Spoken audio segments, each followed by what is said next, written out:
వి gold trusted gold buyers తాకట్టులో ఉన్న బంగారాన్ని విడిపించి ఈ రోజు ఉన్న మార్కెట్ ధరకే కొనబడును. మరిన్ని వివరాలకు సంప్రదించండి 7771072020. ప్రస్తుతం మనం ప్రయాగరాజ్ కుంభమేళాలో ఉన్నాము. అయితే ఈ కుంభమేళ జనవరి 13 నుండి ఫిబ్రవరి 26 వరకు జరగనుంది. అయితే ఇప్పటికే కోట్లాది మంది భక్తులు స్నానం ఆచరించారు. ఈ రోజు మౌని అమావాస్య కావడంతో కోట్లాది మంది భక్తులు దేశం నలుమూల నుంచి రావడం జరిగింది. అయితే ఈ రోజు తెల్లవారుజామున సంగం ఘాట్ వద్ద సుమారు 3 గంటల సమయంలో కోట్లాది మంది భక్తులు ఒకేసారి రావడంతో బారికేడ్లు పడిపోవడంతో ఒకరి మీద ఒకరు పడడంతో సుమారుగా 20 మంది చనిపోయినట్టు అధికారులు అంచనా వేశారు.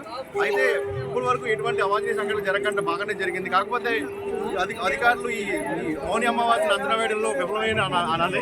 ఎందుకంటే కోట్లాది మంది చాలా మంది చూస్తున్నాం విజువల్లో చాలా మంది కూడా భక్తులు స్నానం చేయకుండా తిరిగి వెళ్తున్నారు.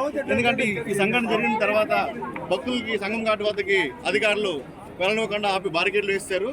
దాంతో ఈ గంగా ఘాట్ వద్ద ప్రజలు స్నానం చేస్తూ తిరుగు ప్రయాణాలు అవుతున్నారు. అయితే కోట్లాది మంది భక్తులు వస్తున్నప్పటికీ కూడా అధికారులు ఏర్పాట్లు చేయడం విఫలమయ్యాయని చెప్పేసి చాలా మంది భక్తులు ఆగ్రహం వ్యక్తం చేస్తున్నారు. అధికారులు సంగం ఘాట్ వద్దకు నిరాకరించడంతో పక్కనే ఉన్న గంగా ఘాట్లోనే స్నానాలు చేసి ఇక్కడి నుంచి ప్రజలు మనం తిరుగుముఖం పడుతున్నారు. యాక్చువల్గా అందరూ కూడా ఈ సంగం ఘాట్లో స్నానం చేస్తే పుణ్యఫలం అందుతుందని చెప్తున్నప్పటికీ కూడా జనాలు ఒకేసారిగా పోటెత్తడంతో తిరిగి ప్రయాణాలు చేపడుతున్నారు.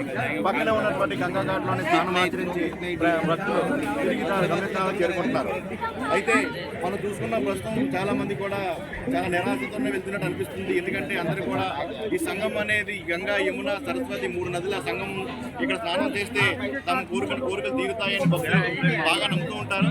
అయితే ఈ సంగం ఘాట్ను ఈ ప్రమాదం జరగడంతో అక్కడ స్నానాలకి అధికారులు నిరాకరించారు. అయితే ఈ గంగా ఘాట్ వద్దనే ప్రజలు స్నానమాచరించి తమ తిరుగు ప్రయాణాలకు కూడా సిద్ధమవుతున్నట్టు మనకు తెలుస్తుంది.